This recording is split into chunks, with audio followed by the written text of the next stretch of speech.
Assalamualaikum warahmatullahi wabarakatuh. Salam sejahtera untuk kita semua. Di video kali ini saya akan coba sharing sedikit pengalaman Latsar CPNS ya di tahun 2019.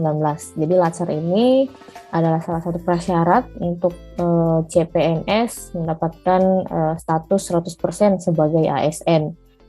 Nah, kurang lebih poin atau tujuan adanya Latsar ini itu untuk membentuk ASN yang memberikan pelayanan bagi masyarakat dengan maksimal. Jadi di agenda Latsar itu ada bela negara, kemudian ada juga pelatihan baris berbaris dan juga upacara sipil, lalu yang paling penting juga penanaman nilai-nilai aneka. Nah, di sini saya sharing agenda Latsar saya waktu itu di tahun 2019. Di sini kebetulan gabungan, jadi biasanya Latsar itu per instansi, namun pada tahun 2019 dari CPNS dosen diikutkan dengan CPNS MA atau Mahkamah Agung. Nah, Latsar diagendakan ada 4 minggu, dari November sampai dengan Desember waktu itu ya. Jadi untuk Latsar juga dikenal ada yang di tempat pelatihan dan juga nanti ada yang kembali ke tempat instansi penempatannya. Nah, kita mulai di minggu pertama ya. Di minggu pertama ini materinya kebanyakan kepengenalan. Jadi bisa teman-teman lihat di sini jadwalnya itu benar-benar full dari pagi sampai dengan malam. Jadi kita ada apel malam. Diawali dengan sarapan pagi, kemudian ada pembukaan karena ini adalah hari pertama perkumpulan semua peserta Latsar. Kemudian ada MTSL ya, jadi MTSL ini adalah muatan teknis substansi lembaga.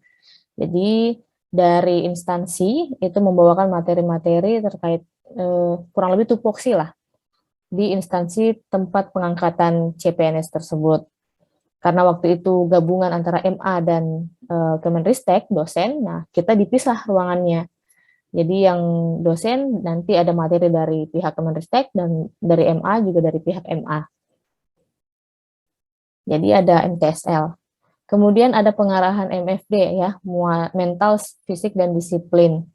Lalu dilanjutkan dengan apel malam. Jadi kebetulan di agenda ini itu bekerja sama dengan Pusdikes TNI AD. Jadi mereka yang mengambil alih untuk apel malamnya. Nah, di hari kedua agendanya masih sama dari pagi ya. Ini dinamika kelompok, kurang lebih kita pengenalan. Karena baru awal bertemu, jadi materinya kita saling mengenal, dilakukan dengan berbagai macam games ya, pengenalan watak dan sebagainya. Lalu masuk ke materi wawasan kebangsaan atau WASBAng ini. Jadi agak panjang ya, dari pagi sampai siang dinamika kelompok, siangnya sampai menjelang malam itu wawasan kebangsaan. Tapi jangan kaget ya teman-teman, karena di Latsar itu yang onsite ya, itu dia akan diselingi dengan diskusi kelompok. Jadi materinya diawali dijelaskan oleh pemateri, kemudian lanjut ke kerja kelompok. Jadi lebih aktif ya. Kemudian di hari ketiga, kita mulai masuk di analisis isu kontemporer. Nah, di sini kita diminta untuk mengangkat isu-isu yang ada di instansi masing-masing. Jadi, seingat saya kita diminta mengangkat kurang lebih minimal 3 isu.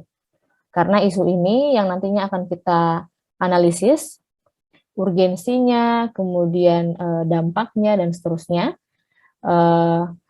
Lalu terpilihlah satu isu prioritas, dan itu yang diharapkan nanti akan menjadi rencana aktualisasi.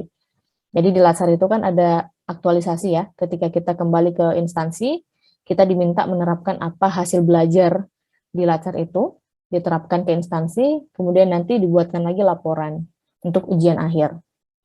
Nah, di hari ketiga ini, kita sudah mulai diminta untuk memikirkan isu-isu apa yang nantinya akan kita angkat. Dan nanti dibantu dengan pemateri untuk melakukan analisanya.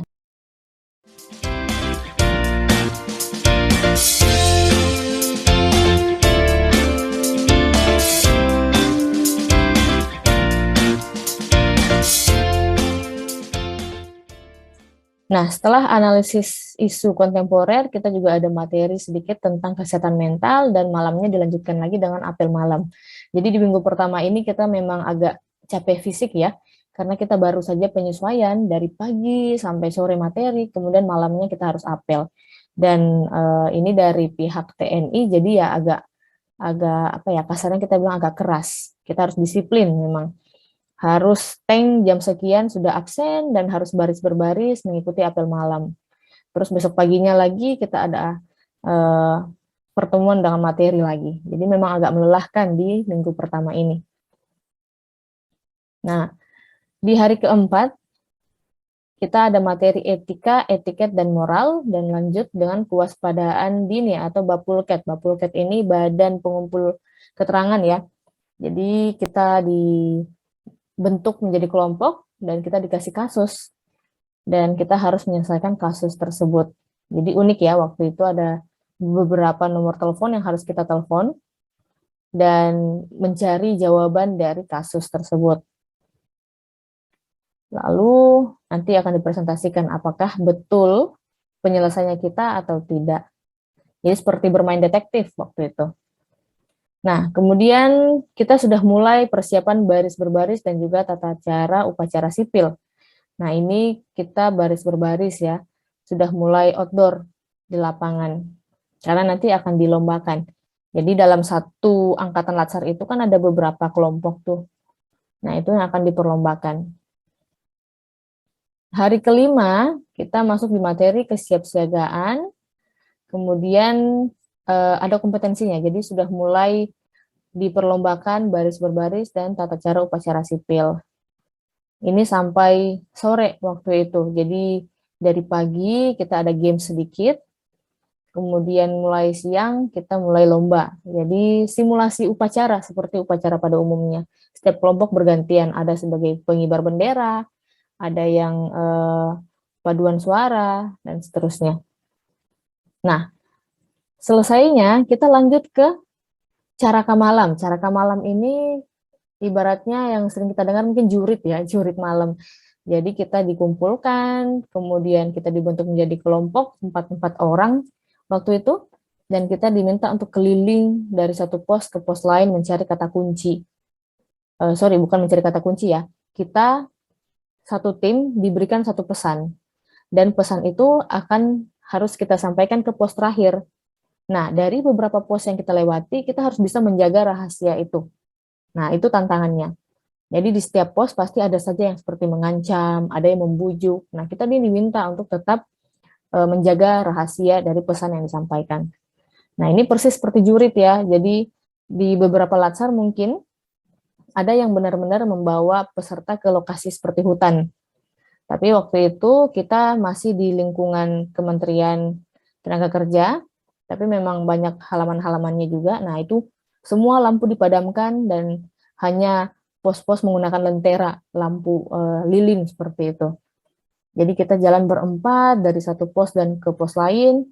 Kemudian ada apa ya, diputarkan suara-suara horor ya. Ada juga bantal yang digantung serupa pocong. Nah, itu kita betul-betul dibuat suasana horor. Dan uniknya semua wajah kita itu dihitamkan. Jadi kita tidak tahu siapa partner kita pada malam itu. 4 orang itu kita cuma melihat tapi kurang ingat. Begitu besoknya ketemu lagi, wajahnya sudah bersih, nah tidak begitu ingat. Nah, itu di Caraka malam. Jadi ada 4 pos yang kita lewati dan kita dinyatakan lulus kalau berhasil menjaga rahasia. Lalu setelah Caraka malam selesai, kita belum bisa kembali beristirahat. Kita langsung dilanjutkan dengan api semangat bela negara. Jadi kita berkumpul semua, tank di jam 12 malam, ada api dinyalakan dan ada bendera yang dikibarkan, dan kita akan berputar mencium bendera pusaka merah putih itu. Setelah itu barulah kita bisa kembali beristirahat. Nah, ini di minggu pertama ya, jadi sampai Jumat, Sabtu itu kita free, dan Minggu. Jadi boleh pulang kalau yang lokasinya dekat, boleh beristirahat, boleh juga berjalan-jalan. Nah, di minggu kedua, ini kita masuk di materi. Jadi, di minggu pertama itu agak berat karena memang banyak bermain di fisik. Tapi minggu kedua kita bermain dengan otak, lebih banyak materi lagi. Kita sudah mulai konsep aktualisasi, dijelaskan apa yang akan kita lakukan selama aktualisasi nanti, dan konsep-konsepnya seperti apa. Lalu kita masuk ke nilai aneka. A-nya akuntabilitas, N-nya nasionalisme, K, komitmen mutu, E, etika publik, dan A-nya lagi yang terakhir, anti korupsi. Ada juga tambahan, whole of government dan manajemen ASN. Jadi per hari satu materi ya, bayangkan dalam satu hari, full kita bahas tentang akuntabilitas itu apa. Tapi sekali lagi disertai dengan diskusi kelompok. Jadi kita juga lebih aktif untuk berpikir ya. Selasa nasionalisme, komitmen mutunya di hari Rabu, Kamis etika publik, kemudian ada sedikit penjelasan aktualisasi ya, masuk ke anti korupsi, dan ini sampai hari Sabtu. Jadi kalau di minggu pertama sampai Jumat, di minggu kedua kita sampai Sabtu. Jadi jadwalnya tergantung instansi yang melaksanakan ya, berbeda-beda dan bisa berubah. Nah, masuk di minggu ketiga, ini kita sudah diminta untuk sedikit membuat atau menyusun rancangan aktualisasi. Waktu itu ada beberapa teman yang memang sudah mempersiapkan dari minggu awal. Nah, itu lebih bagus lagi. Tapi ada juga yang baru mempersiapkan setelah dibimbing oleh pemateri. Nah, di minggu ketiga, kita ada sedikit materi tentang pelayanan publik. Jadi sekali lagi ditekankan ketika PNS nanti akan bertugas, maka dia adalah pelayan masyarakat. Kemudian ada sedikit lagi materi MTSL 2, waktu itu dari Kemenristek. Jadi untuk yang formasi dosen. Nah, kemudian ada evaluasi akademik tentang pelaksanaan Latsar, dan juga mulai penjelasan aktualisasi. Nah, di sini kita sudah mulai menyusun proposalnya. Di hari Rabu, minggu ketiga, kita mulai dengan pembimbingan. Jadi, semuanya sudah dibagi dengan coach-nya masing-masing. Di situ, coach-nya akan menentukan waktu dan tempat di mana mereka akan saling membimbing. Jadi, seharian full ini pembimbingan ya di hari Rabu. Nah, kemudian di hari Kamisnya, persiapan evaluasi rancangan aktualisasi. Masih dengan coach ya, apa masih ada revisi atau tidak. Di hari Jumat juga seperti itu. Kalau tidak salah, hari Jumat itu kita sudah presentasi. Jadi di sini ada coach, evaluator, dan juga mentor. Mentor ini dari instansi masing-masing, siapa yang ditunjuk sebagai mentornya kita. Kemudian evaluator itu dari instansi atas. Jadi contoh untuk yang formasi dosen, maka mentornya adalah bisa jadi waktu itu dekan atau pembantu dekan, sementara evaluatornya dari Kemenristek. Jadi kita presentasi rancangan aktualisasinya kita, isunya apa, programnya apa, dan bagaimana penanaman nilai-nilai aneka di situ. Nah, nanti akan dinilai oleh evaluator dan juga mentor. Selesai dari sini, kita diminta untuk langsung revisi. Revisinya itu harus dikumpulkan di hari esoknya, Sabtunya, sebelum kita kembali ke unit kerja masing-masing. Jadi, di hari Sabtu sudah harus clear rancangan aktualisasinya, jadi begitu kembali ke instansi, sudah langsung diterapkan. Nah, itu dia di minggu terakhir pertemuan tatap muka ya. Setelah itu kita kembali ke unit kerja masing-masing.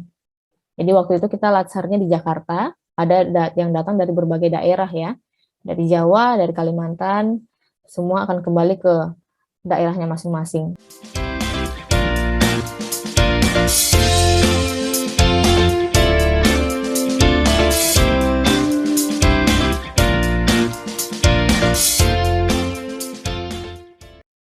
Ya, jadi waktu itu kita bubar atau kita kembali ke instansi masing-masing di tanggal 23 November. Kita diberi waktu kurang lebih 4 minggu untuk melaksanakan aktualisasi di instansi masing-masing. Melaksanakan plus menyusun laporannya. Jadi begitu kembali lagi on-site ke tempat latsar, itu langsung coaching. Revisi, konsul, setelah itu kita presentasi lagi. Nah, jadi kita kembali ke lokasi pelatihan dasar itu pada tanggal 26 Desember, sehari setelah Natal waktu itu. Kita sudah berangkat kembali ke Jakarta, kita langsung pembimbingan waktu itu. Jadi bertemu dengan coach. Sebelumnya juga kita sudah saling bimbing via email, tapi begitu kembali ke tempat secara tatap muka. Nah, hanya 1 hari waktu itu, keesokannya kita sudah ujian. Jadi mentornya kita dari tempat unit kerjanya masing-masing juga hadir kembali dan menilai lagi kita punya hasil aktualisasi. Nanti kita laporkan tuh bagaimana progresnya, apakah berhasil atau tidak, kendalanya apa saja, seperti itu. Nah, kemudian di hari Sabtu ini kurang lebih adalah penutupan Latsar. Jadi ada sertifikat yang diberikan, ada penilaian, siapa peserta terbaik, dan seterusnya. Lalu setelah itu kita kembali ke unit kerja masing-masing. Jadi ada ujian kalau tidak salah waktu itu ya, ada ujian tentang nilai-nilai aneka dengan opsi pilihan ganda. Kemudian ujian kedua adalah yang aktualisasi itu. Jadi kita dinilai dari 3 poin. Yang pertama bela negara, kemudian ujian aneka itu, dan aktualisasi. Ketiganya akan dinilai dan ditotal. Jadi ada juga kasus yang tidak lulus sebenarnya. Pengalaman sebelumnya diceritakan oleh para pemateri, ada beberapa orang yang menyepelekan bela negara. Jadi ketika kita baris berbaris, dia tidak ikut, kita ikut cara kamalam, dia bolos. Nah, itu juga sebenarnya masuk penilaian. Sehingga ada beberapa yang harus ikut latsar ulang. Seperti itu. Jadi, itulah tadi sedikit sharing saya tentang agenda latsar di tahun 2019 ya. Kurang lebih garis besarnya sih sama. Hanya mungkin ada sedikit agenda yang berbeda dari instansi-instansi. Semoga sharing kali ini bermanfaat ya, bisa menjadi persiapan untuk teman-teman yang nantinya akan mengikuti latsar di instansi masing-masing. Kurang dan lebihnya mohon dimaafkan. Wassalamualaikum warahmatullahi wabarakatuh. Salam sehat untuk kita semua.